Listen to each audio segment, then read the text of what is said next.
Virtual MetroPlan Orlando Technical Advisory Committee meeting. My name is Nabil Mohaizen. I am with the City of Kissimmee, and I'll be chairing the meeting today. MetroPlan staff is working behind the scene to ensure that the meeting runs smoothly.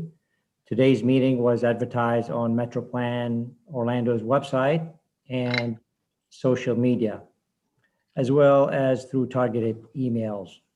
The Florida Sunshine Law requires a quorum to be physically present in a room for government meetings. Governor DeSantis had suspended this requirement in an executive order, which has expired back on October 31st. This executive order would have allowed government boards to conduct business using virtual meetings. But since this has expired, this meeting is being held in a workshop format. Mr. Kasky will be explaining a little bit more about that shortly. We'll keep our microphones muted unless you've been recognized to speak, and we'll use the raise hand feature to participate in a discussion. There are 2 public comment points in the meeting. Members of the public who want to speak will use the raise hand feature found in the participants tab. If attending by phone, you can hit the *9 button to raise your hand and request to be recognized. When you're called, your microphone will temporarily be unmuted, and we'll ask you to state your name and your contact information for the record. We also accepted comments by email and phone messages before the meeting. The guidelines for public comments are posted at metroplanorlando.org/virtual meetings. We want this and all future online meetings to be accessible to all. Participant may join by computer, tablet, or phone. If you need accommodation to participate in a future meeting, please contact MetroPlan Orlando staff. At this point, I got a couple of things that I wanted to share with you. The first is that we have a brand new chair for the MetroPlan board, and the new chair is Commissioner Vivian Gaynor from Osceola County.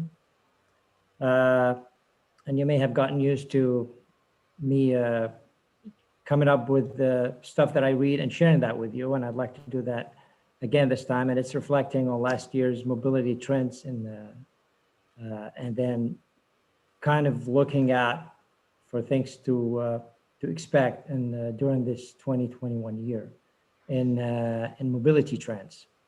And there are like 5 trends that I wanted to share with you, and there are things that we can expect. And the first one is you can expect more travel time goals in major urban areas as a result of transportation planning efforts. The second one is we'll see mobility offered as a service development, incorporating traffic data. We'll also see more automated vehicles being actually put into public transport service.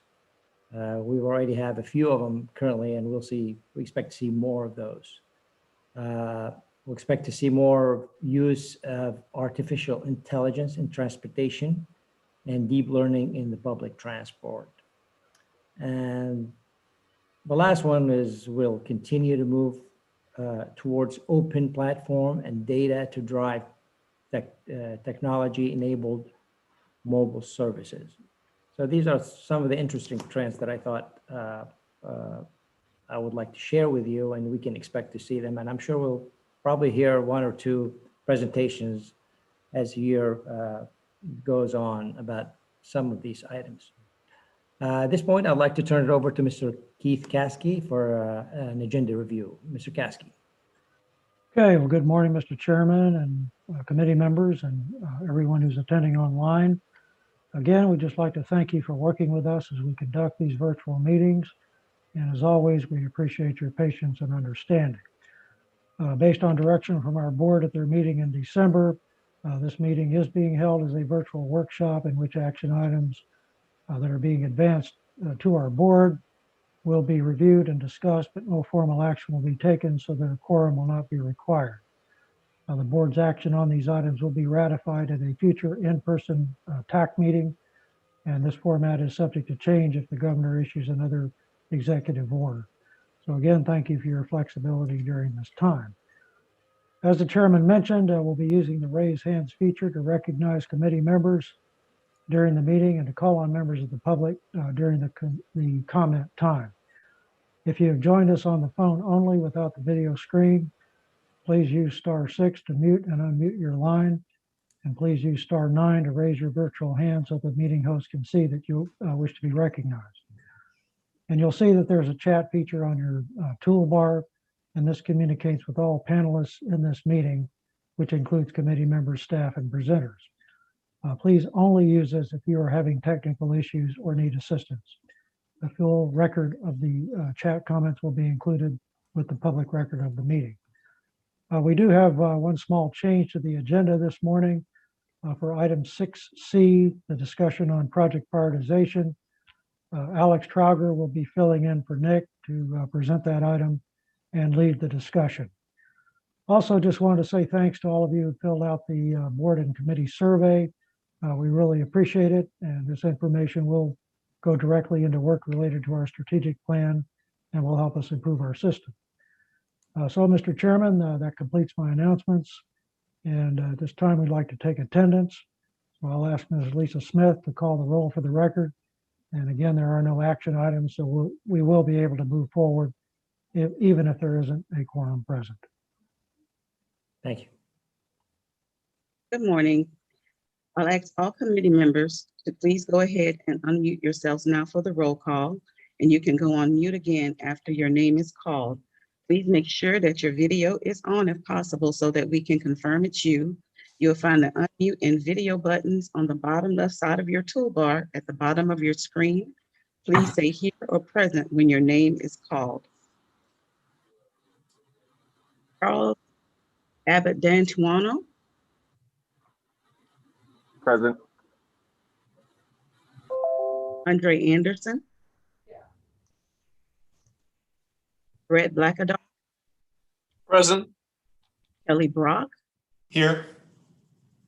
Christopher Cairns. Here. Gus Castro. Here. Steve Noto. Present. Ashley Cornelison. Here. Joshua DeVries. Present. Azam El Hassar. Present. Brad Friel. Commissioner Ed Gold. Here. Jamison Edwards. Present. Pam Richmond. Present. Conroy Jacobs. Here. John Dredge. Here. Amy King. Here. Steve Krug. Here.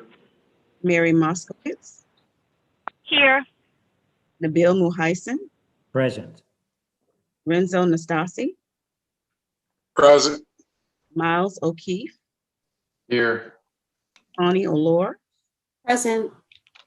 Radzai. Here. Lee Pulliam. Here. Rachel Giranella. Ramon Sonoran. Present. Ian Saconia. Dad Smith. Present. Matt Sudemeyer. Present. Alyssa Edie. Present. Sarah Walter. Present. Bill Wharton. Here. John Williams. Mr. Chair, that concludes the roll call. Thank you very much, Ms. Smith, for your help. We'll now move to the first public comments on action items. We will hear public comments on what normally is called action items, but due to the format of this meeting as a workshop, we will call these items for review and discussion.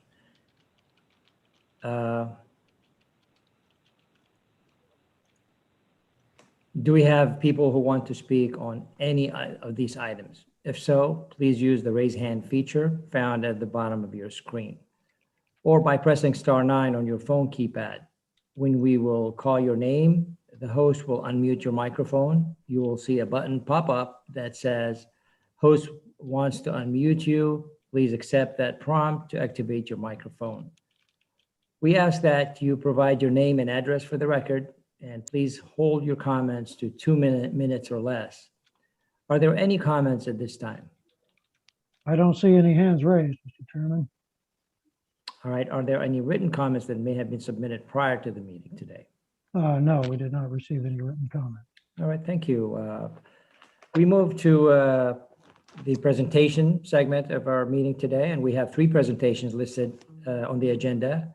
As a reminder, please use the raise hand function to be recognized if you want to ask a question. You may raise your hand during the presentation to indicate that you want to ask a question, but we will hold all questions until presentation ends. If you're having audio issues, you can type your question into the chat box, and a moderator will relay your question to the group. The first presentation is titled Signal Timing Crash Impact Assessment, and it's by Ms. Laura Bach of MetroPlan staff. Ms. Bach, please proceed. Thank you, Chairman. Good morning, committee members.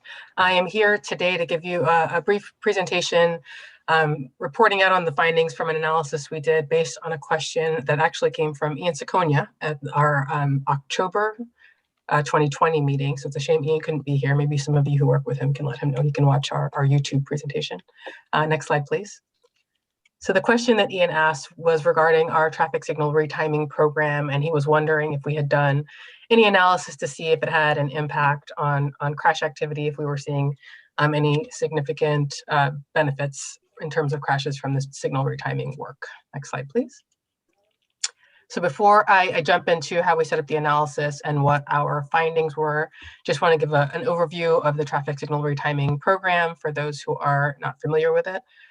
So annually, MetroPlan Orlando, we fund $1 million worth of traffic signal retiming to go out and retime signals throughout the planning area. We choose which corridors are going to be retimed every year based on requests that we receive from the maintaining agencies. And we fund as many of those corridor requests as we can within that $1 million. We're supported by 4 consultant teams that actually go out and do the fieldwork analysis and retiming in coordination with maintaining agencies. And then sort of the broad brush goals of the program are generally to improve efficiency, oftentimes through travel time savings along the corridor, to improve safety, and then to improve air quality. Next slide, please. So this was a pretty high level comparison that we did, just looking at crash statistics before and after retiming of a set of corridors that we chose to see if there was any significant impact on crashes. So we looked at all of the corridors that were retimed under our program from fiscal year 2015 through 2018.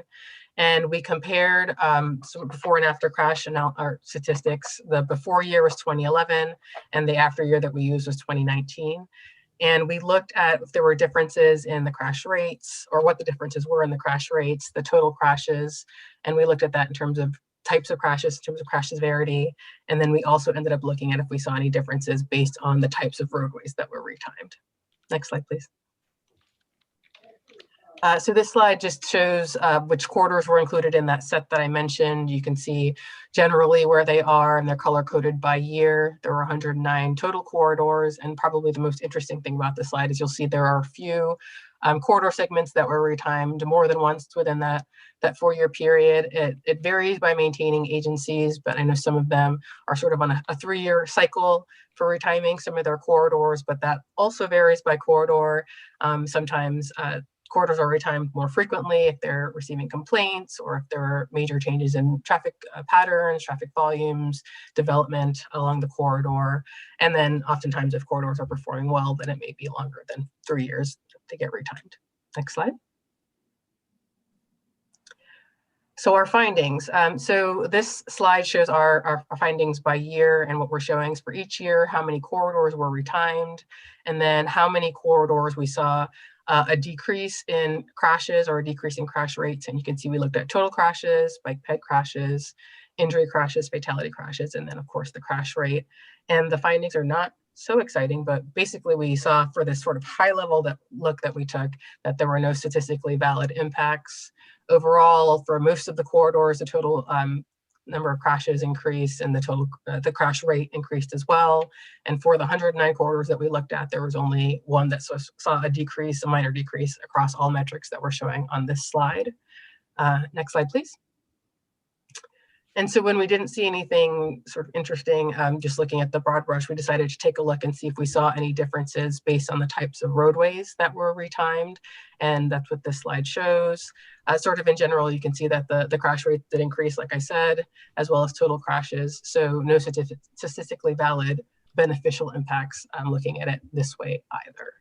Next slide, please. So this is my caveat slide. As I mentioned, this is a very high level analysis, and we all know that there are many things that impact the number of crashes. Sort of chief among them is increases in traffic volume. And as the years go on, generally traffic volumes tend to increase. So sort of that increase in crashes isn't surprising, and we did not correct for that. We did not adjust for corridors that may have seen roadway improvements over the years that can also impact crashes, changes in development.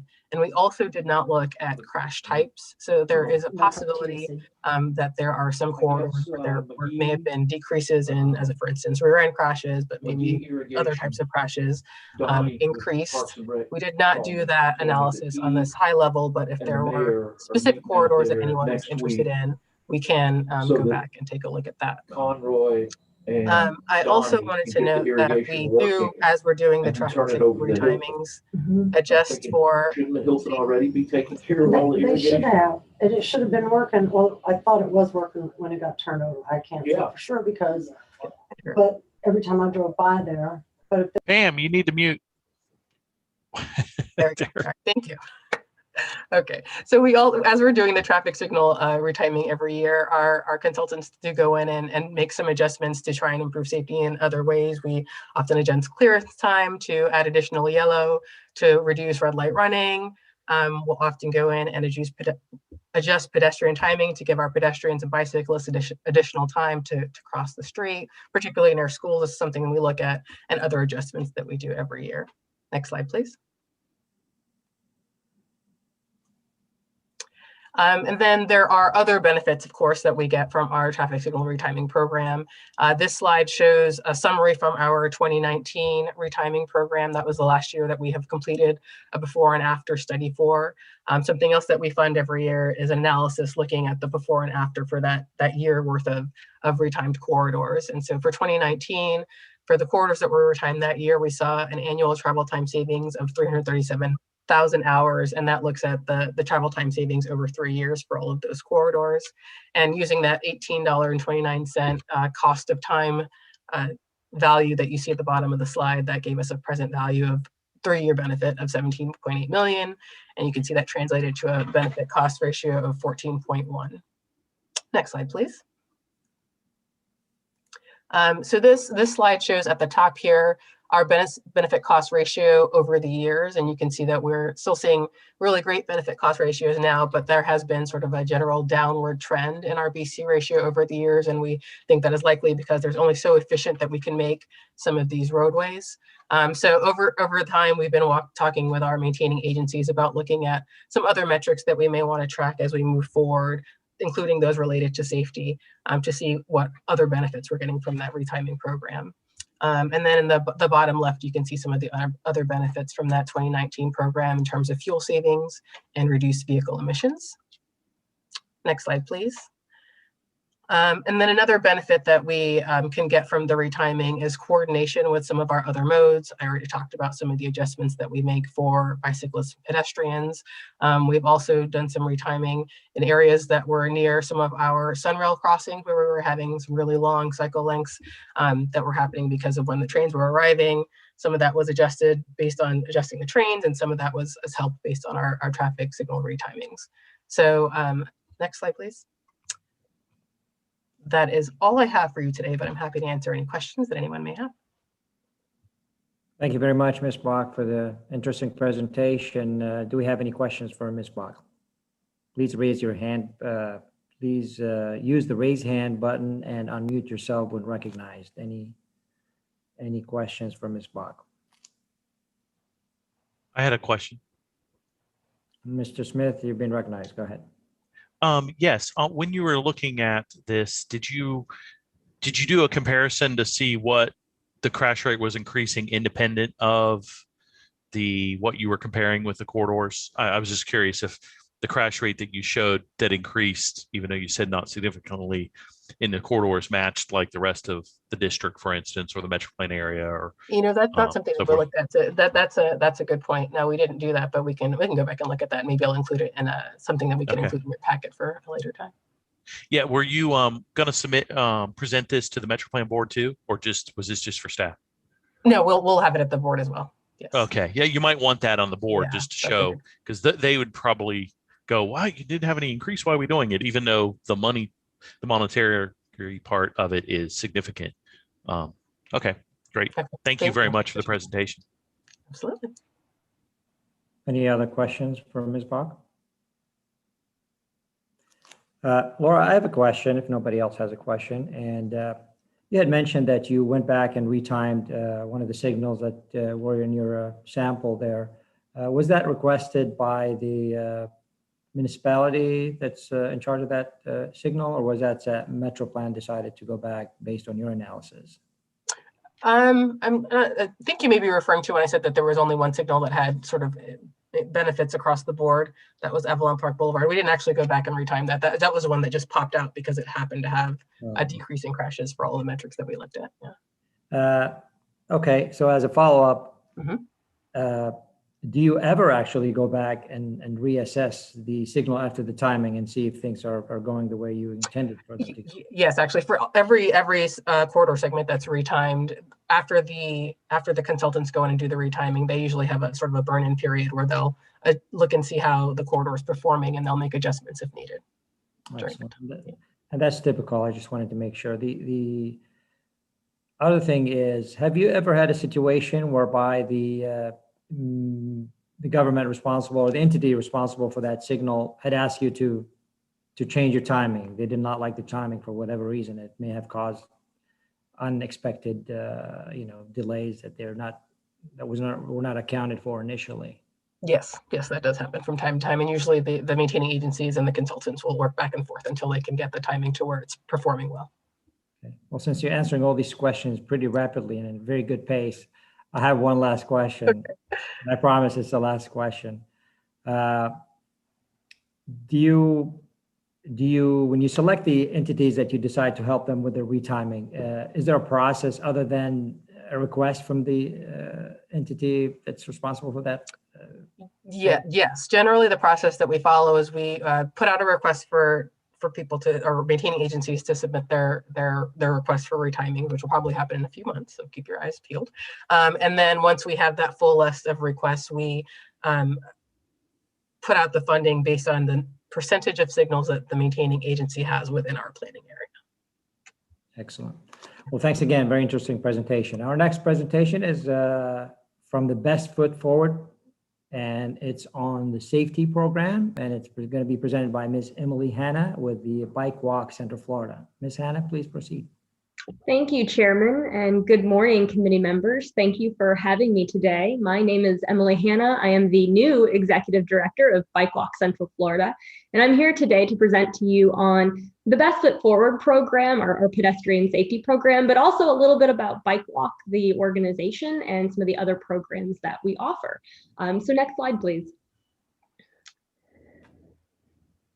So I know you all are hopefully familiar with the Best Foot Forward program, but I'm not sure if you're familiar with the organization that administers that program on behalf of the coalition partners, and that's Bike Walk Central Florida. So we are a 501c3 nonprofit that advocates for complete streets, trails, and safety, and complete street infrastructure throughout our 3-county region.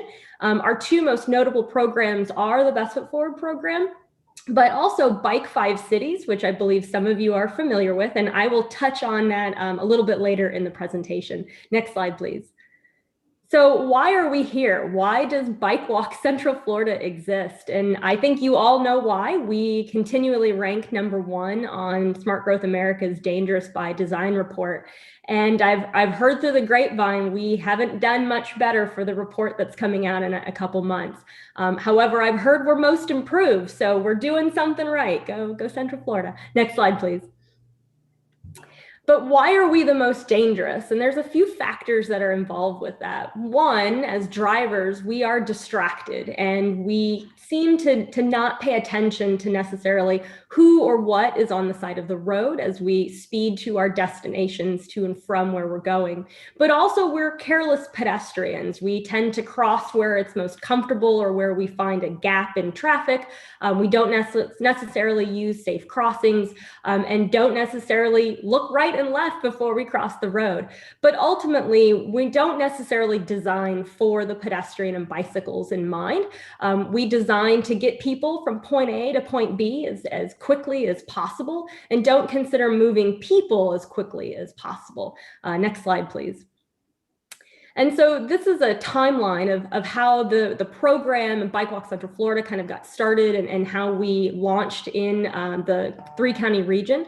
So in 2011, that's when Smart Growth America came out with their first design report and basically called us out saying that we're most dangerous. In 2012, we decided to do something about it. In Orange County and the city of Orlando, along with Bike Walk Central Florida, launched the pedestrian safety program, as you know, Best Foot Forward. In 2017, Osceola County, St. Cloud, and the city of Kissimmee joined us. And then in 2019, Seminole County, along with several cities, came aboard and put their best foot forward. And today, we are the largest grassroots organization in the country working to change driver behavior. Next slide, please.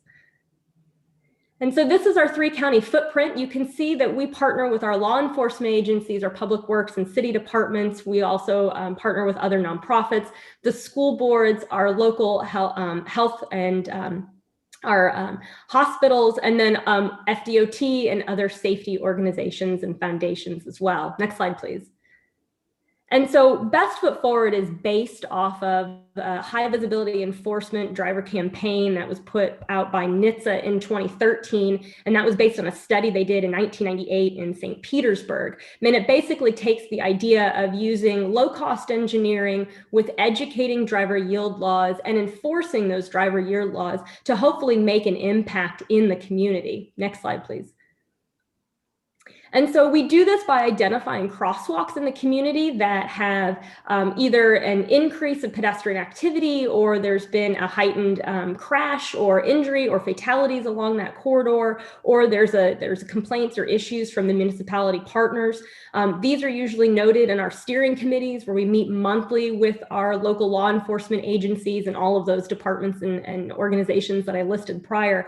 But we look at these crosswalks for several different factors. We look at them for those crash ratings, where they are they near schools or links or sunrail stops? Are they geographically dispersed? We want to make sure that we're covering the region. But most importantly, are they enforceable? And law enforcement partners need to be able to see a violation occur in the crosswalk and be able to pull a driver over safely to educate them on the driver yield laws. Next slide, please. And so part of what we do is recommend low-cost engineering solutions to our partners and try to recommend additional signage, or maybe the striping is faded, or there might not be lighting. We do know that some of these fatalities and injuries occur often at night. And so we want to look at lighting conditions. Is there a light out? And we might not know. Local planners and public work, we work 9 to 5, so we don't necessarily know what the nighttime conditions of a community are. And they're vastly different than what that community looks like during the day. Next slide, please.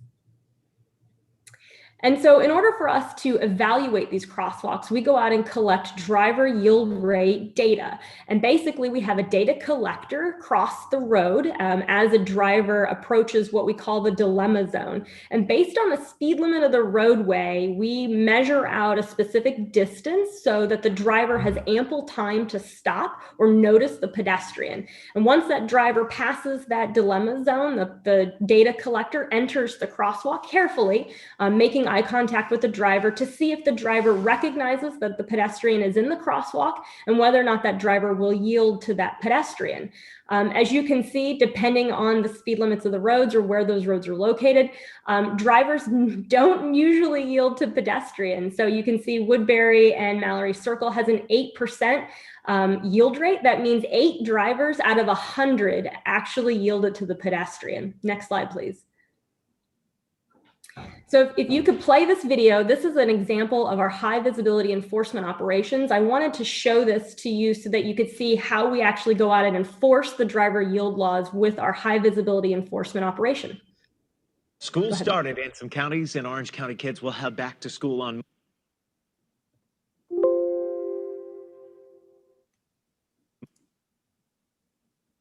Monday. For cops, it's the perfect time to make a point about crosswalks and the obligation drivers have when people are crossing the street legally in a crosswalk. West 2's Dave McDaniel was on hand as a slew of drivers found out the hard way. The guy in the blue shirt's a cop trying to make a point. Silver Honda, northbound, left lane. By trying to safely cross the street. Southbound, black Kia, 4-door, right lane. He ended up dodging cars. You didn't see him? He was pretty obvious. Operation Best Foot Forward's been in place for a few months. Over 1,600 warnings have been given out to people who did not stop with a person legally in the crosswalk. This was day 1 for actual tickets. The way the law reads, once the pedestrian enters the crosswalk, people coming from either direction are obligated to stop. Let him cross safely. If they don't stop, they get a $164 reminder. It's your obligation to stop for that pedestrian as long as he's inside that crosswalk. This driver thought without flashing lights or a traffic signal, the walker was in the wrong. First time this ever happened to me, I've lived here for 4 years. But a few drivers did pay attention, slowing, even stopping. We need everybody to be on their best behavior and paying attention for the children that will be out and about. Even in full uniform, Sergeant Goglis had people whiz right on by. We don't want them to give it gas and see if they can beat the pedestrian. We want them to slow down and be able to stop in time to let the pedestrian safely cross. Southbound, blue Honda SUV, southbound, right lane. Didn't even slow down.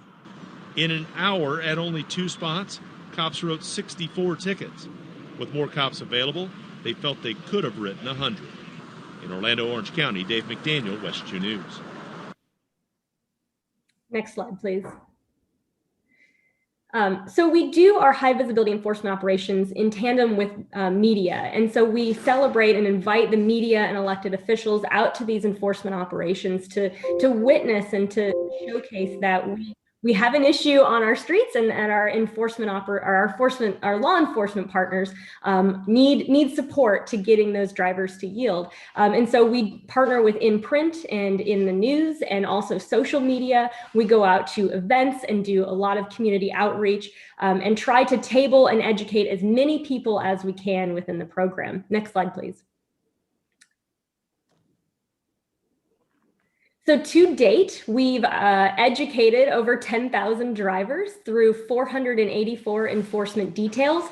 Those enforcement details are usually when a law enforcement agency goes out and does a detail at a specific crosswalk. So that means 484 crosswalks in the 3-county region have had enforcement at those locations. We monitor well over 180 crosswalks currently.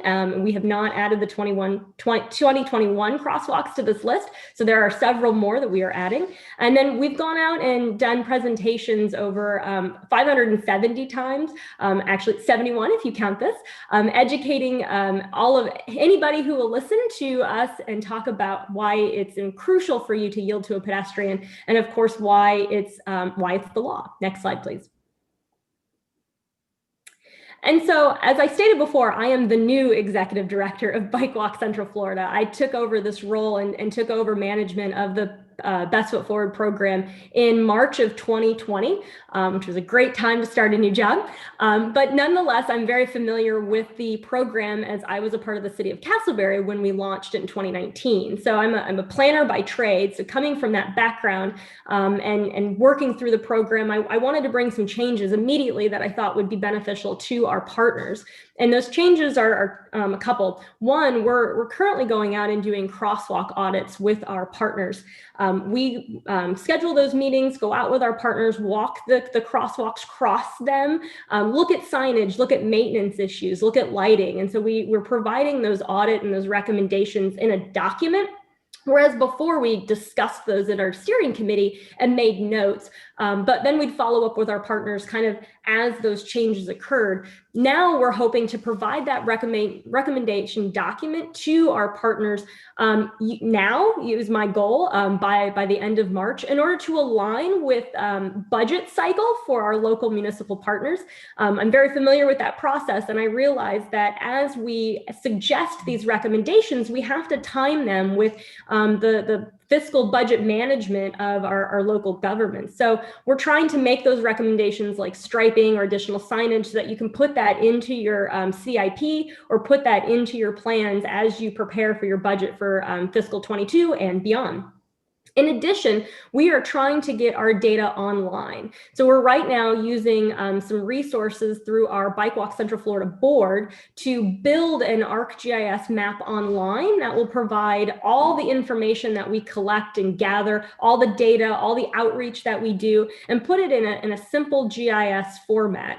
And this data will be able to give the raw data to our partners for them to manipulate, or we will have this information on our website for the public. And the intent is that as you see these green dots on this map, you should be able to click on the green dot, see the crash rates within a certain geographic distance. You will be able to see the presentations that we've done within that community or around that crosswalk. You'll be able to see the enforcement details and operations that have occurred, how many warnings and tickets and citations have been handed out. So everything that's related to that specific crosswalk will be online and will be accessible to our partners and the public as well. We're hoping to launch that closer to the summer. We just got our license for GIS a couple weeks ago, and I'm sure you're familiar with PJ Smith. He was with the East Central Florida Regional Planning Council and has now started X Geographic. He is a Bike Walk Central Florida board member and is helping us create the back end of this,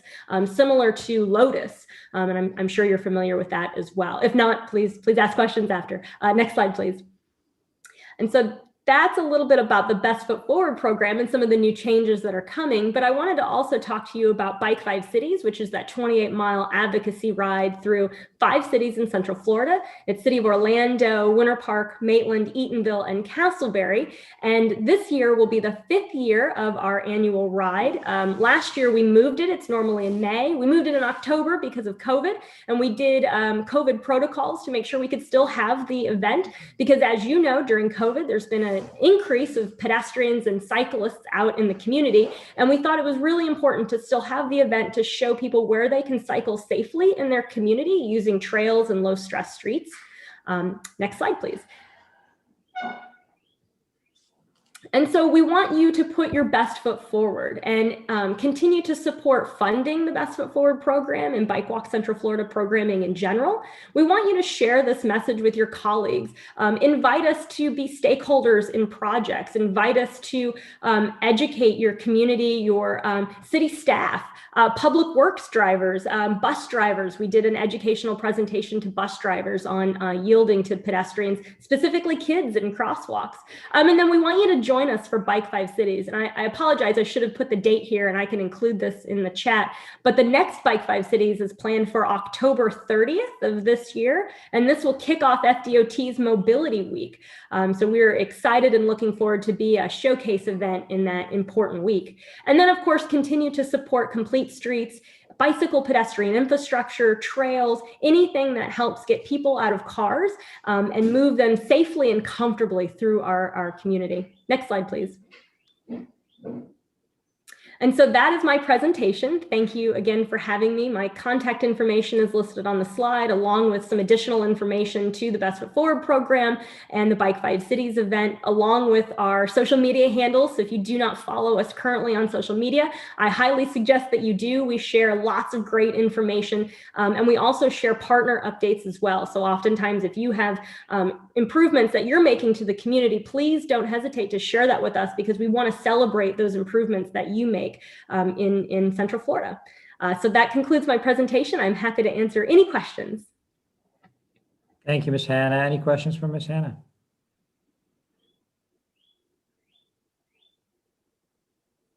Going twice, last call. All right, I have a question. First of all, I want to thank you for this very nice presentation, and I can also attest to some of the services that you provide, and I call them fringe benefits because the organization have called on to our city, Kissimmee, a number of times as they did crosswalk monitoring and collecting data to call our attention to some other issues. For example, the lighting issues that were not, clear enough, and other intersection issues that we were able to address. So thank you for that fringe benefit, if you will, and keep up the good work, and good luck with your new endeavor as the executive director of this organization. Chairman, I had a question. Yes, please, Ms. King, go ahead. Emily, hi. It's good to see you again. How are you? Good morning. Good morning.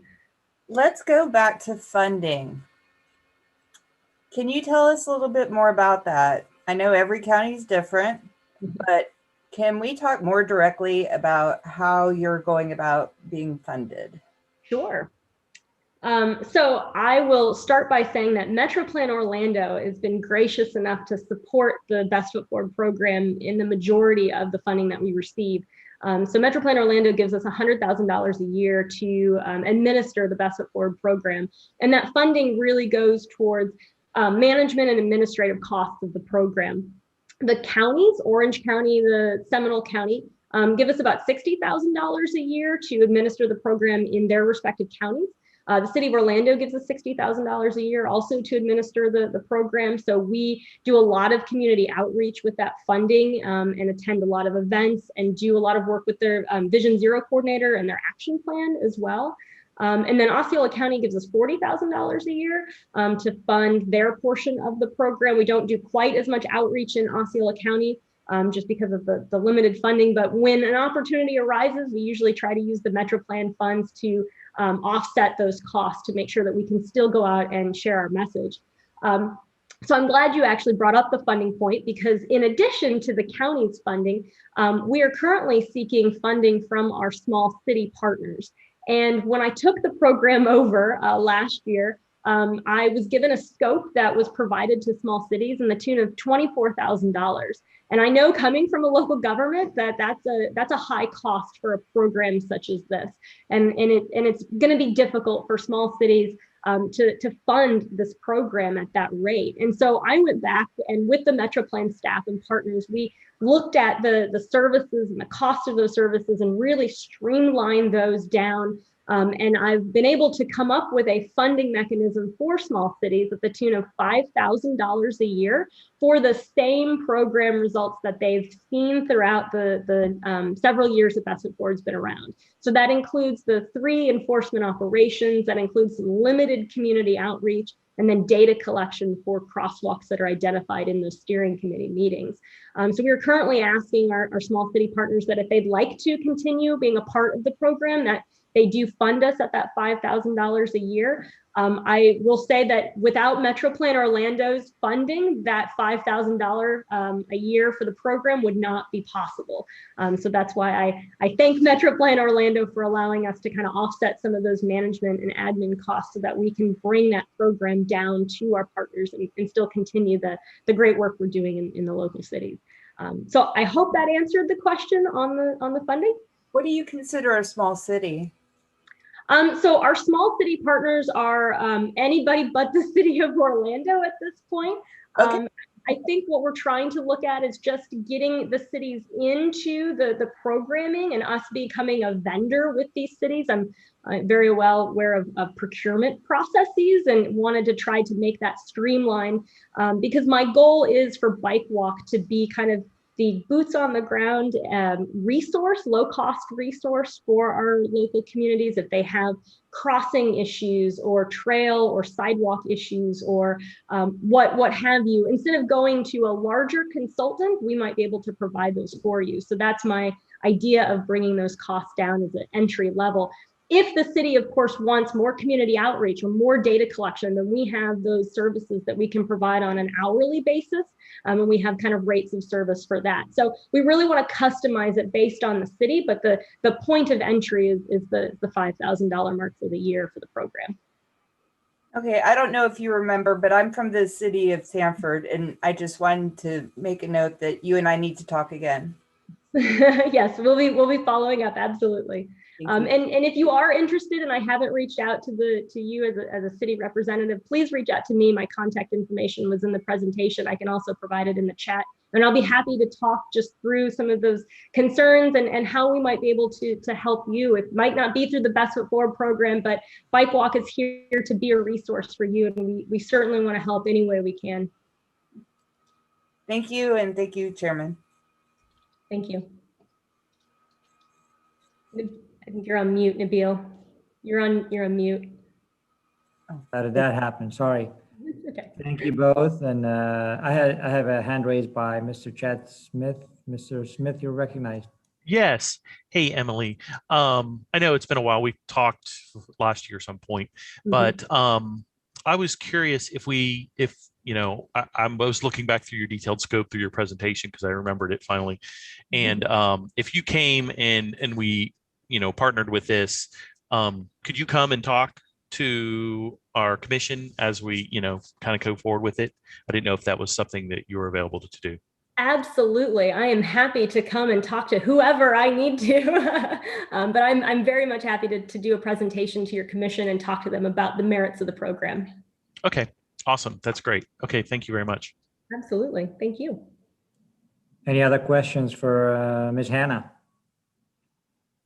I just have a comment that from our discussion, Ms. Hannah was nice enough to come with her team and discuss some of the items that specific to Kissimmee with us. And one of the questions that came up is funding again. And I think you might want to shed some light on the fact that funding can be scaled up or down depending on the requirements of that particular entity. Absolutely, Nabil. Thank you for bringing that up. So I realize that we're in the middle of a fiscal year right now. And so the funding scope of the $5,000 is for 3 operations and is for 1 year. So for some of our partners that have not participated in the November operation, we are willing to prorate that scope and reduce it based on the number of operations that you're involved in fiscal 21, if you are interested in participating. We have our March operation is the March 9th, and that's with our Osceola County, Kissimmee, and St. Cloud partners. And then our next operation is March 23rd and 24th, and that'll be with our Orange County, City of Orlando, Seminole County, and Castleberry partners. So we are willing to add partners for the end of March if you choose to and you'd like to. We can certainly scale up and do that quickly. If not, our next operation is not till July, so we do have some time and can certainly prorate the scope for the operation in July and then do what we need to, funding agreements necessary in order to get in the budget and get started in fiscal 22. Great. And typically you have 3 operations throughout the year, right? Correct. Yes. Thanks again, and best of luck to you, Ms. Hannah. The next presentation is our 3rd presentation, and it's the presentation that has been postponed for today's meeting from last January's meeting. And it's on a discussion on the project prioritization and performance-based planning. And Mr. Alex Trauger is going to be presenting on behalf of Nick Lepp. So, Mr. Trauger, please proceed. Thank you, Mr. Chair. Good morning, everyone. Good to see you this year. As the chair mentioned, I am filling in for Nick today, but the presentation and discussion to follow will be in regards to performance management, performance-based planning, and how we're incorporating that into our organization's project prioritization process, looking back to our 2040 long-range planning process. And now, as we've adopted our 2045 Metropolitan Transportation Plan, how that's changed and how we're incorporating performance measurement into day-to-day prioritization. So we can go to the next slide, please. So as a little background, performance measurement really was rooted in MAP 21. So this is the past federal transportation reauthorization bill. But this is where performance-based planning was really interjected into the metropolitan planning process, as well as for state departments of transportation. So MAP 21 highlighted it, but if we go to the next slide, the FAST Act, our current authorization bill, really galvanized performance-based planning and really focused on performance-driven and outcome-based approaches to planning. And really what that means is setting targets, in cooperation or, in partnership with DOT, and then implementing programs and projects that actually, help accomplish the challenges and targets that we have set forward. So it all starts with target setting, goal and objective setting, ingraining that into our long-range planning process as we look at needs assessment and we look at how we prioritize needs in the long-range plan. But then it gets into the more shorter-term planning process, the next 5 to 10 years, which is really the focus of today's presentation, where we look at ongoing trends and conditions, consider that, incorporate that into our prioritized project list, and then based on funding availability into our transportation improvement program and FDOT work program. So it is a federal requirement, and we are implementing it kind of by the book per se. So we can go to the next slide, which looks at our older process. So if you've been with us for a while and you were part of kind of previous long-range planning processes, you knew or know that a lot of those projects and programs focused on congestion and really getting the red out. Kind of was a volume to capacity planning game that we were playing. But we had to implement that, with the MAP 21 and FAST Act requirements. So about 4 years ago, we adopted an addendum to our 2040 plan, which include performance-based planning, and was really a stopgap before we adopted our 2045 plan, which was unanimously approved by our board just about 60 days ago in December. But as you look at the old process, we would identify projects in the long-range plan. We would identify cost-feasible projects based on affordable revenues, and then we would load those projects into a prioritized project list, which I'll talk about more in a second. And then they would kind of flow into the work program, into the TIP. A little more detail I'll cover on the next slide, kind of talks more process, kind of month to month. So again, we would have an adopted long-range transportation plan based primarily on volume to capacity ratios and capacity projects, but we would call for projects every year. We'd reach out to our local governments, and you as a technical advisory committee say, what projects do we want to add to the end of our current prioritized project list? You would then come as a group into the technical advisory committee. In some cases, you would break out into county caucuses to work through kind of local or priorities. And then we'd come back to the technical advisory committee meeting, develop a draft priority list, which would then enter into and be vetted through our entire advisory committee process, which would then become our adopted prioritization list. We'll go to the next slide, which talks about the newer process, which we implemented probably about 4 years ago now. I wasn't with the organization at the time, but this is the process that Nick and the working group that was formed for project prioritization, or rather performance-based planning. And what you'll see and what's most different from the older process is really steps 1 and 3. And it really is about performance planning, and it's about setting goals and objectives and targets and sticking with them, following through a needs assessment, and also in solutions on the solution side. So as we look back at our 2045 plan that we adopted in December, we spent a lot of time talking about goals and objectives, what's most important to the region.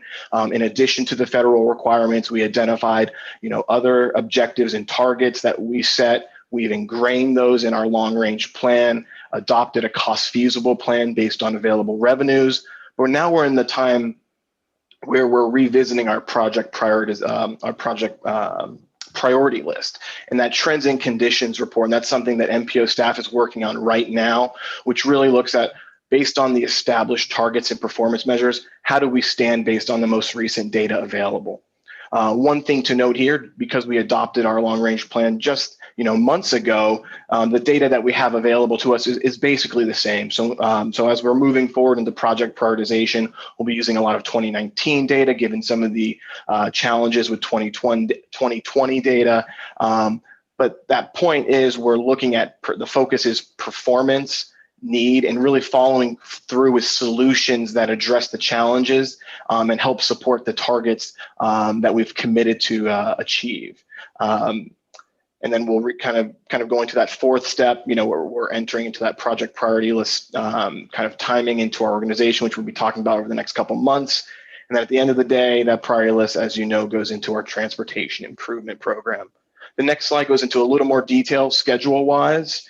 And what's different here is because we just came out of a long-range plan, or our 2045 plan, we have a set of needs. And as you know, and many of you participated intimately in this process, that we used a full set of, or a more comprehensive set of criteria. Previous plans, it was volume to capacity ratio, and is there local support? We used 26 different indicators this time around, which really encompass and quantify the different goals, objectives, and targets that our board has set. So as we're looking at call for projects this time around, what we're going to be doing is we have a fresh plan. We have those priorities. But if there are instances where a project is not in the plan and is not identified, what we're going to be doing, instead of just adding the project to the list and then coming back and amending the plan, we have to actually amend our long range plan, our MTP, the Metropolitan Transportation Plan, before we can actually go into the prioritized project list. And I've said this many times when I was presenting on the 2045 plan, it all starts there. For federal and state funded projects, they have to be identified as a need and cost feasible to be funded with state and federal funds. So if there are those instances where we need to amend the plan, that is a possibility, and we can have those discussions if there are those instances. And this is really pertaining to our transportation management area funds, our TMA funds. So those are SU and our TALU funds that we use to fund off-system projects. And as we've discussed in the past, that's split a few different ways to fund complete streets projects, bike ped and trail projects, systems management and operations, as well as transit. But we're in that tracking the trends, that January through March phase right now, where we're actually looking at the state of the system, looking at those performance measures and revisiting the criteria that we use to make sure that it's still relevant and it's still guiding us in the direction to accomplish our goals and objectives. So we're not really going to be adding or calling for projects per se because we have a fresh long range plan. But if there are instances where you have your municipality has a project that wasn't identified, we can have that discussion and amend the plan or modify the plan, as appropriate. But we're going through that data collection process now. So as we move forward into 4P applications, I'm definitely not an expert on this. Keith and Nick are kind of the go-tos on this, but we're only bringing projects into our 4P if they're actually in a programming phase. So before, we were kind of, to get a project in the priority list, you had to run it through the FDOT's 4P application through our portal. But now those are only going to be for projects that actually need to go into a programming phase, which is in our TIP. But we plan on having a draft priority list at the end of May. So we're going to be having these discussions with you over the next few months. And we're internally working on updating our prioritization models and that data collection that feeds into that. But at the end of the day, we will be presenting a prioritized project list to our committees in that May through July cycle. So if we go to the next slide, and this was really intended to be a discussion, and I know I'm filling in for Nick today, so I can answer any questions that I didn't cover, but I'm just going to highlight a couple of these, and then we can have a discussion on them. You can ask questions, and I'll do my very best to field them. So these questions only relate to those TMA funds. So, when we're looking at district dedicated revenue and other funds, really, orchestrated by the department, that's a different discussion.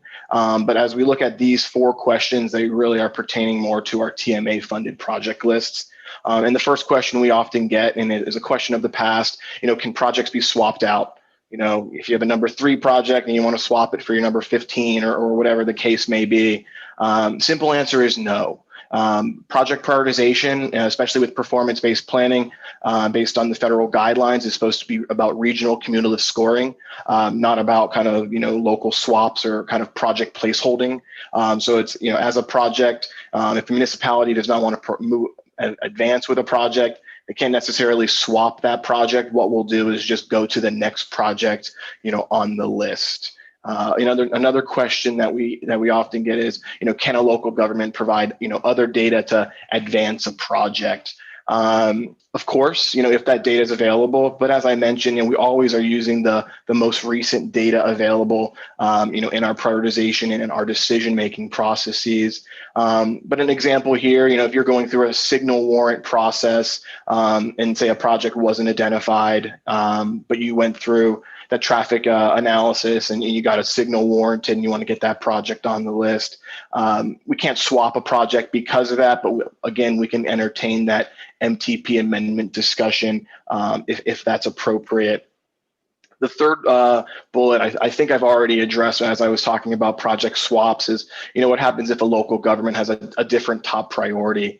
And again, it all goes back to regional cumulative scoring. So it's all about, solving those regional needs, those top regional needs based on the goals and objectives and the quantitative criteria that we've identified to kind of vet projects, through our prioritization program. So even though a local government may have a number one priority, we're looking at regional scoring, regional impact, regional need. So that's how that one will play out. And then the fourth one is, what happened to the fair share distribution, right? So when we adopted our 2040 performance-based planning addendum to our long-range plan, we had a few discussions about this, and I guess the outcome at that time was to accomplish our regional objectives, to hit the targets that we've set. That fair share distribution would actually be a barrier or an obstacle to accomplishing our regional performance measures. So for those TMA funded projects, there is no fair share distribution of projects. We are funding projects based on regional need and their cumulative score. That's a different case, like I said, for other FDOT and state funds. They are balancing the books, based on geographic equity. But as it relates to our TMA funds, SU and TALU, we are not following a fair share distribution.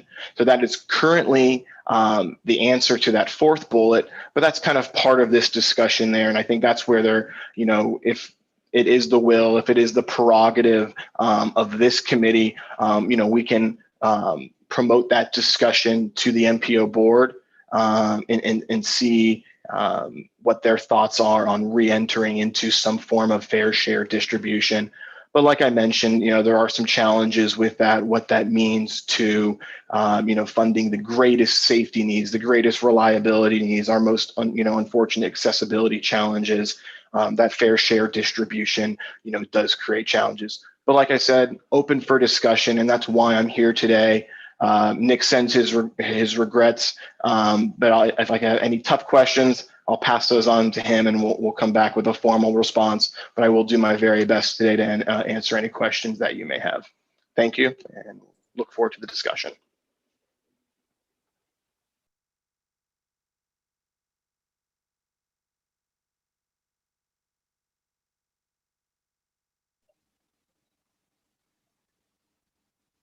Bill, you're muted. Thank you, Mr. Strauger, for the informative presentation, and thanks for substituting for Nick on behalf of Nick on this presentation. Do we have any questions for Mr. Strauger? Please be reminded to use the raise hand function to be recognized and unmute yourself when you are. It is a discussion, so if you have any questions, this is your chance. I see some hands raised. I don't know who gets to go first. Yeah, Renzo had his hands raised first, I think. Yeah, definitely. I saw Renzo's hands. Renzo, please proceed. Thank you, Mr. Chairman, and thank you for that presentation, Mr. Trauger. All the questions that you had up on the slide are questions that I've been asking for quite some time. So I appreciate the opportunity to revisit some of these issues. And let me first say, with all due respect to MetroPlan and the process, But as it stands today, I think the local government's input has been greatly diminished by this process. And I think that's problematic. I clearly am supportive of a regional approach and perspective to address our common issues. But the way that it's currently laid out, all the data collection and the ranking is basically done by the MetroPlan staff. And from what I've seen, and let me rephrase that. That process was established, a couple of years ago or so, but conditions change from year to year, particularly in a urbanizing county like Orange County, and I suspect that is true throughout the 3 county areas. So I think there needs to be a greater input from local governments in terms of the prioritization of projects year to year, and not just have a cookie cutter approach to how things are done. The issue of not being able to swap projects is a challenge.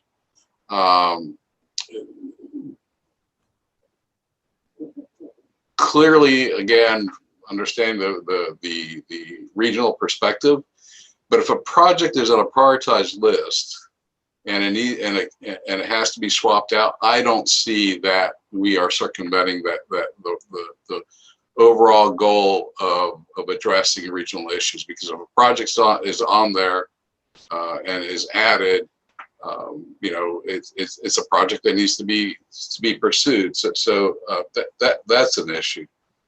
And then I don't want to belabor it too much, but also equity is a concern. I would like to request, and we've done this in the past, to just see for a report that illustrates and details out the various project costs by county or by city, however you want to do it. And again, equity is extremely important.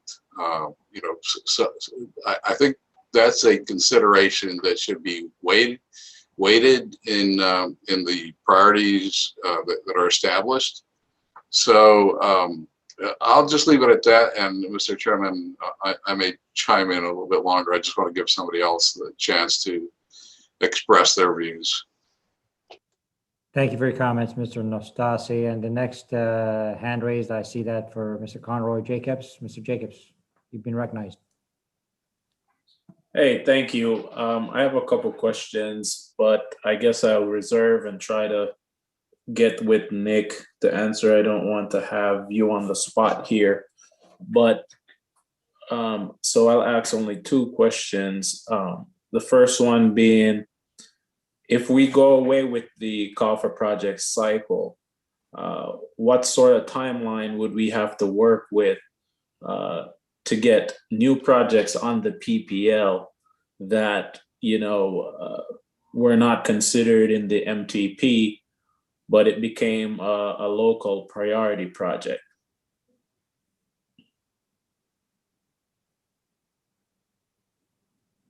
The short answer to that's really the intent of our long range planning process, is to really look into the future and identify to the best of our abilities local priorities that are eligible for federal funding. So that's where we lean on and the importance of our 2045 plan, and that's why we spend so much time talking about the 2045 plan, because it all starts there. So getting the projects into that list and engaging in that process, feeds directly into, our prioritized project list. You've probably heard Nick and I say this many times, but the PPL is a bridge. It bridges the long range plan and the TIP, or the work program. So that's where I would, how I would answer that. And having a project as a identified need in the 2045 plan is enough for us to have the discussion as it relates to bringing it onto the the prioritized project list. That's where I mentioned the MTP amendment process, because projects have to be what I would call cost feasible within the first 2 band years, within the next 10 years, to be on our prioritized project list. So some of it has to do with federal regulations and how we bring projects from long range plans into the work program. But there are opportunities for that, but that's kind of where we go, and we try to lean on our long range plan for identifying local needs.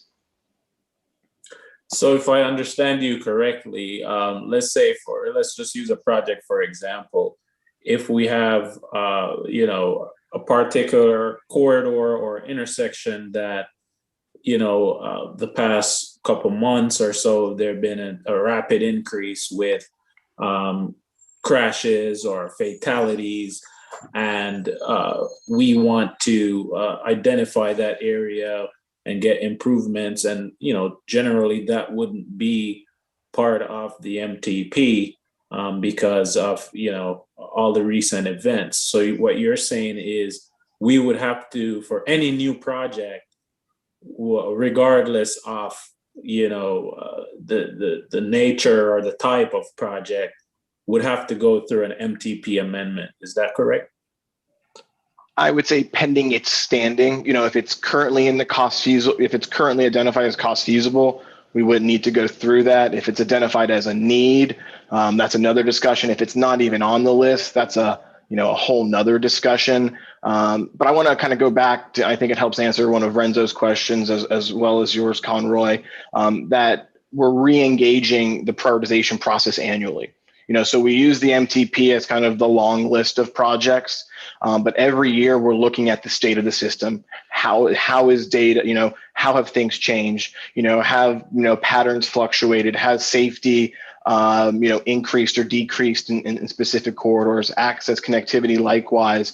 So we're revisiting each of those criteria with the most recent data available, and then reprioritizing accordingly, or bringing that information to the technical committee so we can have that discussion. And we're really funding that next 5th year. So we really can't fund project needs that are developed in the current year either way. So there's always that, we're always loading that 5th year, and it's kind of the slow metropolitan planning process, but it's just the situation that we're in. Thank you. The other question I had was about caps. Will there be any caps to the amount programmed to these projects? So I would say that's at the prerogative of this committee, and it's really a program discussion. So the Systems Management and Operation Committee, has set some project cost maximum caps, and that's more to throttle the program. So this is our TMA funds. So we're not talking, we're not talking about a lot of funds a year, especially since it's about $25 million a year divided amongst the different pots. So some of those caps or maximums are put in place to throttle the program, so you don't have one big project, like a trail project, like a Shingle Creek kind of trail, $15-20 million project. Nothing else would move for decades, until we fund that project. So, but in short, those maximums are imposed or set by these committees. So, that's absolutely a discussion and at the prerogative of this committee, as well as the Systems Management and Operation Committee as it relates to their project list. So I would kind of ask that question back to the committee and see if there is a discussion on, if you want to change that and how you may want to change that. But we as staff, we're open to that, but just acknowledging that those caps do play an important role in throttling the work program and ensuring, a variety of projects are funded each year. Thank you for answering the question. I'm certain, with change, there's going to be a lot of pains, and we'll just have to live through it. But I do foresee that being an issue or concern for us to meet and discuss collectively, because I'm sure all the local partners are going to be a bit concerned with the equity portion of it and the caps once you release that new project priority list come, you said May or June? Yes, and Nick and I will be presenting more on that, or Nick rather will be kind of talking to you more on that in the coming months. All right, thank you. All right. I have a raised hand from Mr. Chad Smith. Mr. Smith, you've been recognized. Yes, thank you very much, Mr. Chairman. I actually second many of the things that Renzo said. One of the things he said I would really like to see is that equity chart, table, something, some kind of summary, just to see where we are. I feel like Seminole County as a whole, it looks like we're short at least the last year or two. And you know, as a whole, I think that impacts us. So I think equity is still really critical, and and as a whole, when I'm saying that, I don't mean just the TMA funds, all the funds. So if all the funds, you know, the DOT is balancing, and look, maybe that's not so bad, because I understand there's not a lot of TMA funds. So that's the one thing. The other thing I wanted to mention was, or I had a quick question. Could you, your 4 frequently asked questions, could you go ahead and provide those like a written response to each one and send it to all the TAC and TSBO members? That would be really appreciated, just so we kind of have it and we can kind of show that. The third question basically is kind of interesting, because this is what happens if local government has a different top priority. Basically, you have stated it doesn't really matter one bit. We don't really care what the local government thinks is their top priority. That's how it was just communicated to me. I mean, you didn't say it in those words, but you said it very eloquently that basically it doesn't matter. So if we change ours and we see something that's a need within a year or two or whatever, and we want to move something, we really can't. We want to trade one out. The other thing that happens, I know for a small government, we don't have a lot of money. And so we determine, oh my gosh, this project's really needed. We have to build it now. We can't wait 5 years or whatever. And then we're punished for going ahead and building our project ahead of time because, you know, we didn't wait for the really long process. And I just think that is a very unfair way to operate, especially small agencies where we don't have a lot of funds and we have to, you know, get things done. So that was just something I wanted to point out. I don't know if it's as much of a question as a concern. So a couple quick responses to your questions and points. We will be providing a quarterly equity report, so that is forthcoming. So you will be receiving that. That's something we will be preparing, you know, quarterly.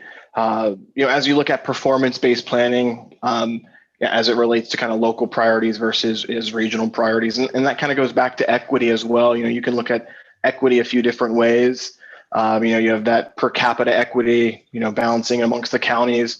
But as we look at equity and performance-based planning, it's where are the needs the greatest and how are we solving those? So it's kind of flipping kind of the equity paradigm, less about per capita, more about where the need and impact is. So like I said, that's just an objective, you know, as we look at interpreting federal guidelines on performance-based planning.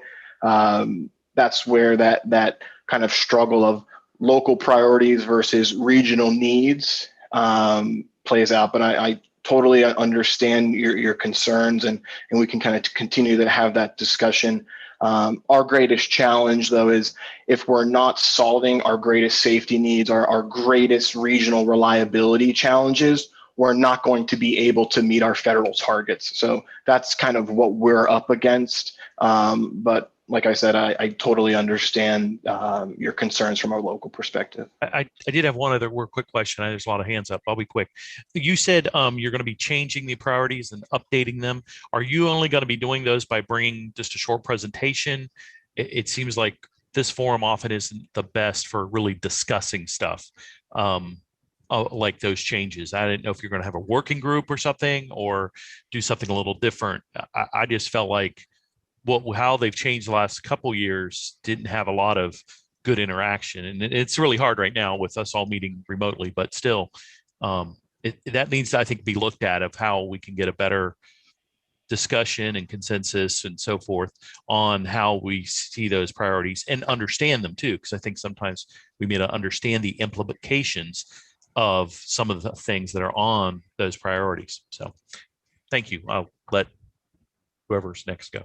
And that's something, and if I can just quickly respond, Mr. Chair, that's something we can definitely take back. We want this to be, a highly communicated, cooperative process, to the maximum extent feasible. So if we need to, hold a couple working groups or something of that nature to make sure that you guys are comfortable with the process and outcomes, I'll take that information back and we'll work to schedule something to get you guys engaged as much as possible. All right. Mr. Al-Assar, you're recognized. Please proceed. Thank you, Mr. Chairman. I share the same concerns that were mentioned earlier, especially when related to equity. I think it's not fair to the taxpayers to ignore equity because that taxes are collected from those taxpayers proportionately based on their population. So ignoring that would be a big mistake. Second, I raised many concerns related to. Sorry to interrupt, Mr. Al-Assar. You've kind of faded away for a few seconds there. If you want to repeat the last couple sentences. Okay. I just mentioned that it's not fair to the taxpayers to ignore equity because the taxes are collected from them proportionately based on population. Second, I raised many concerns related to the long-range plan and dropping several projects from the prioritized projects list. And that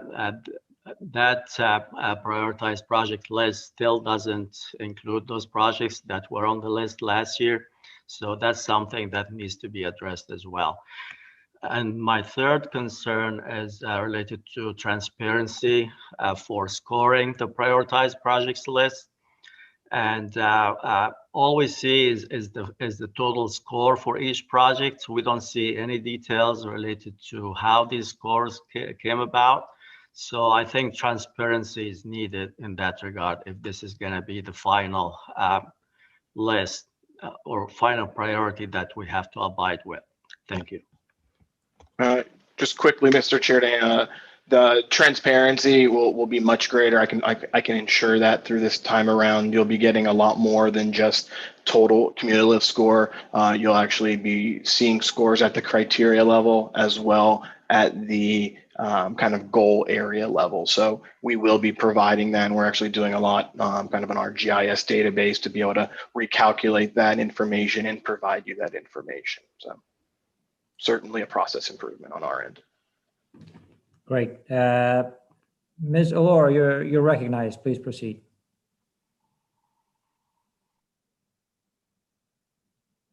Sorry, my mute button was hiding from me. So thanks for the presentation. I heard you say that this process would be for your TMA funds, which are about 20 to 25 million a year. But I thought you also indicated your SU dollars. Are those different dollars? And would this process also be through those dollars? And what is that per year? Right. So our TMA funds combined are about that 25, and Keith can get that. And when we say TMA, those are our funds that we receive because we are a federal transportation management area, and those include our SU funds, which are federal funds, as well as our TALU. Those are transportation alternative funds. It's been our board's policy to actually group those funds together as appropriate. So when we say TMA, it's joining like 3 or 4 federal fund codes that can be blended together and spent regionally.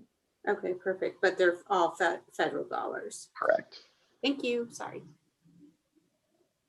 Great. Mr. Nastasi, did you have any follow-up comments that you want to end up with? Go ahead. You're recognized. Yeah, thank you, Mr. Chairman. So, I mean, my takeaway, and again, let me caveat by saying that I have always greatly appreciated the MetroPlan staff and the work that they do. It's not an easy job. So having said that, I think where we stand today in terms of developing the long range plan, putting priority lists together, the local input has been greatly diminished, and I think that's an issue. I think it's a loss from the previous process where the local governments were fully engaged in the discussion of how to prioritize projects. And I would hope that we can have that re-engagement with all the local governments and everybody participates. I think what you've heard generally from everybody that has spoken is that we're not comfortable with the process as it is today. Understanding that it's a regional approach, understanding that we need to follow federal guidelines, but I don't believe that that entails taking away local government's participation and the ability to change the priority list and the TIP if necessary when you have a legitimate project that can be replaced by another project by the same local government. I don't see anything in the federal legislature that prohibits us from doing that, keeping in mind the great goal of having a regional process. But again, if you're replacing, I almost said supplanting, if you're replacing a project with another, there's a reason for that. You're not just taking something that the local government doesn't recognize as a priority for that local government. So there is criteria for doing that. So again, my takeaway is, my suggestion is, we need to fully re-engage. We need to have that transparency. And where we are today, basically, we just rubber stamped the priority list or the TIP and said, yeah, MetroPlan staff came up with the list. Here are the scores, and there's no way you can change anything. So again, I say that respectfully to the MetroPlan staff. So thank you for letting me vent a little bit.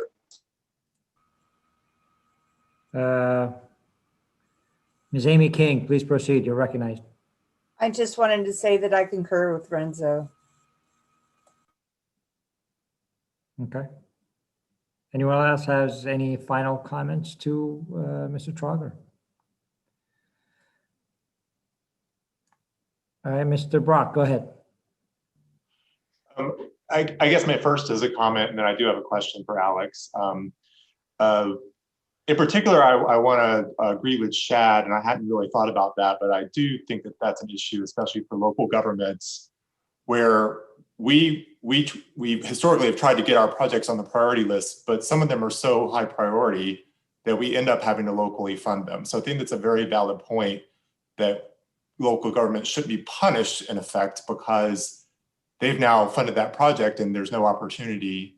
I don't know what the solution is. Maybe there's an opportunity to at least give that local government first dibs at submitting a new project that will have an equal score or should score in that range. But I think that is a difficult question that should be answered.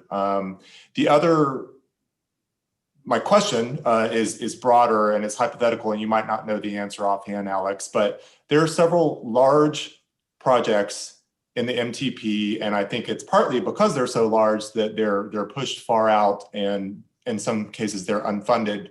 My question is, if opportunities are identified to break those projects up into implementable chunks, does that automatically require the MTP to be amended to reflect that, or is there more flexibility when we're doing the priority list and actually programming projects in the work program? I actually do know the answer. One I do know today. So as it relates to the long range plan, the MTP, identifying long segments, full segments, there's some cases where we have phased just because projects are so large. But as we go into the prioritized project list and as we go into the TIP and we look more at programming, more at implementation, more at financial feasibility, absolutely we can look at phasing of projects. As long as that segment is identified, it is eligible to be in the priority list and TIP. Another note, especially for our TISMO members, if a corridor is identified and there's 4 intersections along a corridor, those intersections are eligible for expenditure because that segment is identified as a need. And obviously intersection improvements solve, in many cases, corridor-long challenges. So absolutely, and that's where we really lean on our local government partners, is to take long-range plans and really implement them. But I've taken all the feedback today. I am taking notes. Nick and I will put our heads together. We'll absolutely respond formally and see if we can come up with a plan to kind of keep you guys engaged and really address and resolve some of the concerns that you have. So.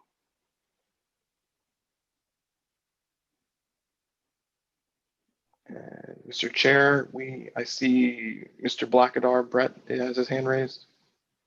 Real quick, I just wanted to agree with Kelly and Chad. And one of the things that could solve that problem is finding mechanisms to pay back local governments. And we did that in the past with state funds, but whenever the question was asked was, could you do that with federal funds? The answer was no. So I don't know if there was a mechanism, because if we did advance the project, kept on the list, and you got paid back 2 years later, that would kind of solve some of the concerns, or 3 years later. And that's been done with state funds. But when I asked before for federal, the answer was usually no. So that's another way to look at that. Maybe there's a way to work around that with the state funds, or some type of, mechanism that would solve that issue. Yeah, from my understanding, Brett, that is a state possibility, but not an option with federal funds. We can go back and kind of revisit that and see if Federal Highway has a new interpretation. But from our understanding, that's kind of the payback option is not eligible for federal funding. And one thing that we're up against, and we're all up against, and I understand kind of, I'm on a local transportation advisory board. I get the local issues they need solved now, but something that we don't control as an MPO is that we're always funding that 5th year. So that's just kind of something that we all have to recognize as kind of part of the process. And there are some of those needs, local needs, that have to be addressed today to solve, critical issues. But I think that's where we have to find balance of where can we fund projects federally and where do we need to advance them locally, with the understanding that there won't be a payback, but that you're just serving the public good and improving the transportation system. If the idea for the federal government or for this program not to be willing to swap projects, or allow municipal governments to swap projects, perhaps we can think of a list that maybe as a solution the government entities could have as a backup project list that would be regionally justified in advance. So the event that a region or a municipal government wanted to change that at the last minute, they would have a pre-approved, if you will, project out of that list that we could probably, apply for or present to MetroPlan. I don't know if that's something we can work with in the future as a solution to what I'm hearing today from the group. Here's what I'm going to commit to you guys today, and hope I don't get myself in trouble as I'm filling in for Nick. But I'm going to commit that we will set up a working group to really, vet these discussions more, outside of the technical advisory committee process. And, however you want to form that, whomever wants to participate in that, we can certainly have that, but we know we need to have a much longer, thorough discussion on these topics. So that's what I will commit to you today, is we will form some form of, ad hoc group to, work over the next couple months to resolve these challenges, or at least come to consensus on what we can and cannot do. So I will commit that for you today. Nick and I will follow up with, more information on how we can do that. But if that's the will of this committee, staff will advance that initiative. That sounds like a real good suggestion, Alex. And I think the group will agree with that. Also, I've heard transparency seems to be somewhat of an issue. So certain government do not feel like they're left out. So perhaps you can come back and report. This ad hoc group, if you will, at some point we come back and maybe periodically, twice a year, report to the board or to the committee rather, until we're all comfortable and we feel like we got a good grip on the situation here. I'm going to take the last question as we need to move on from Ms. King. Please go ahead, Ms. King, you're recognized. Real quick, can I just make a suggestion that maybe this ad hoc committee have one person from each county? Absolutely. At least, we, want to engage, as many, the smaller cities as well, because, you're in many cases at the most disadvantaged as it relates to, resources and participation in our process. So we always have, equitable distribution amongst our counties, but I also believe it's really important that we have a really good municipal share, as part of that group. Especially since transparency is seems to be a big issue amongst all of us, I think. I think that having at least one from each county and as you mentioned, the cities as well, at least a good chunk of that, so that the group isn't so small that it seems like we're not represented. Thank you.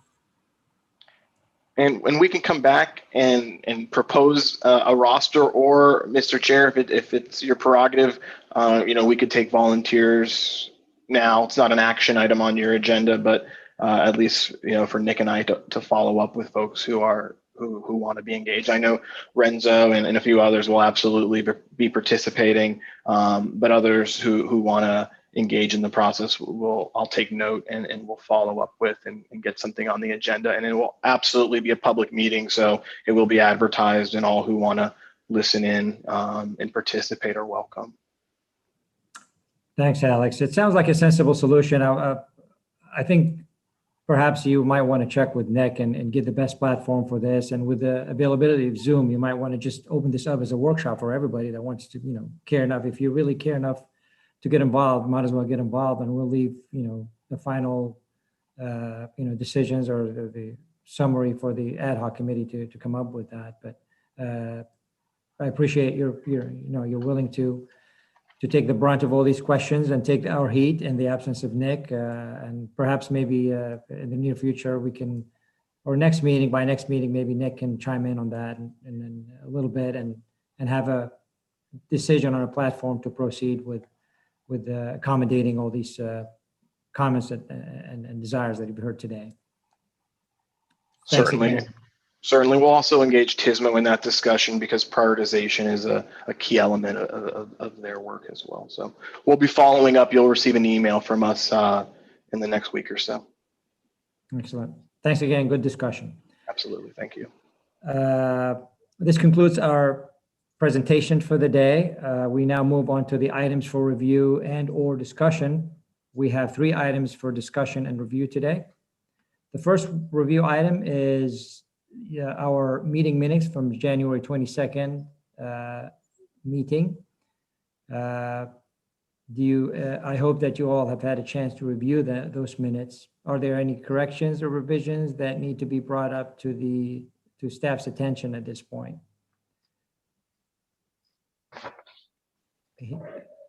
Hearing none, we'll move on to the next item. And as a reminder, these items that we're not able to vote on today will be brought back for a formal approval at a future in-person meeting.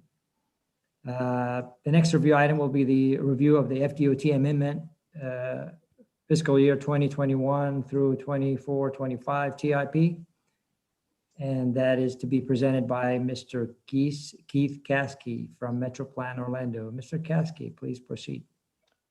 Okay, well, the First Amendment request includes several projects. There's a grant to links to be used to transporting adults with disabilities within Osceola County. And there are 2 railroad crossing projects. One of those is in Winter Garden and one is in Lake Mary. And then there's the Quail Pond Circle Bike and Ped Connectivity Project in Castleberry. And then there's a PD&E study that FDOT will be doing for truck parking facilities throughout the region. And you all have the information on this in tab 2 in your packets. So with that, I will see if there are any questions. All right, thank you. Are there any questions for Mr. Caskey? Kelly has a question. All right, Mr. Brock. It's actually just a comment. I want to express my sincere thanks to MetroPlan and DOT staff for helping us program, the Quail Pond project. There, I won't get into the history of it, but this is an important bike ped connection for the city of Castleberry, and we're very appreciative of the efforts to get it done. Thank you, Mr. Kelly. Mr. Smith, please proceed. Yeah, my question was about the truck and freight alternative site analysis. What I just know that sometimes this can be a contentious point with different neighborhoods and residences that end up being next to facilities, and I didn't know if we would ever get anything to come back, and I'd like DOT to come back and give us, where they're going with it, some kind of briefing back. That's all. Yeah, I can tell you that FDOT will be conducting a pretty extensive community engagement effort, and we'll be working with local jurisdictions in identifying these potential sites through the PD&E process. But yeah, if need be, we could have them come back and give a more detailed presentation on that. All right, thank you. Any other comments or questions for Mr. Kowski? All right, I see none. We'll proceed to the next review item, and that is also by Mr. Kowski, and it is on the FTE amendment to the FY 2021, 24, 25, and this would be found in your under tab 3 of your information package for this meeting. And Mr. Kowski, please proceed. Okay, well, this amendment basically involves installing infrastructure and equipment for connected vehicles along segments of State Road 528 and also on the Turnpike main line. And the segment on 528 is from I-4 over to McCoy Road, and then on the Turnpike it'll be from south of 528 up to north of 408. And you all have additional information for that in tab 3. So any questions on that item? Thank you. Any questions or discussion from Mr. Kowski? And I see no hands raised, so we'll move on to the TAC only presentations. We have none today. No TAC presentations today. We'll follow through the general information. There are several items under the general information tab, which is tab 4 in your agenda packet. So you might want to look at that. Upcoming meetings. Our next meeting will be held on April 23rd. And as you heard earlier, this will be a virtual workshop so that a quorum will not be required. If this changes, you will be notified by MetroPlan Orlando staff. The next MetroPlan Orlando board meeting will be held on March 10th, and that will be a hybrid meeting with some board members and staff available, attending in person. Other board members and staff and the public will be attending virtually. At this point, I'd like to ask if there are any committee members who have any final comments today. Please remember to use the raise hand function. All right, I see none. Mr. Chad has his hand raised. Chad has his hand raised. Mr. Chad, go ahead. Yes, I just had a comment question. It's partially the DOT. I know they had changed the reports, the status reports, and they seem like they're now not very helpful. There's not much to them. The dates they used to have specifics in there about increases and different things. And it doesn't even list the contractor now or contact if we need to contact somebody. It seems like that information should be in there as a easy way to get to this information. I used to use this information a lot, and now it's almost worthless to me. So I just wanted to make that comment. So that's one of the attachments there in the tab 4 that the DOT provides. So that was all. All right, thank you for bringing that to our attention, Mr. Smith. Any other member that wishes to comment on as a final comment on today's meetings? All right, at this point, I truly do not see any, so I'll proceed unless I'm told otherwise. We come to the second public comment point. If any members of the public wishes to comment, please use the raise hand function and you will be recognized, or dial *9 on your phone keypad and we will mute your mic after you have been recognized. Please state your name and address for the record and limit your comments to 2 minutes or less. Are there any comments at this time? I don't see any hands raised, Mr. Chairman. All right. Are there any written or phone comments that have been submitted prior to this meeting? No, there were not. All right. With that, I wanted to thank everybody for their tentativeness and their participation today, which was a very interesting discussion.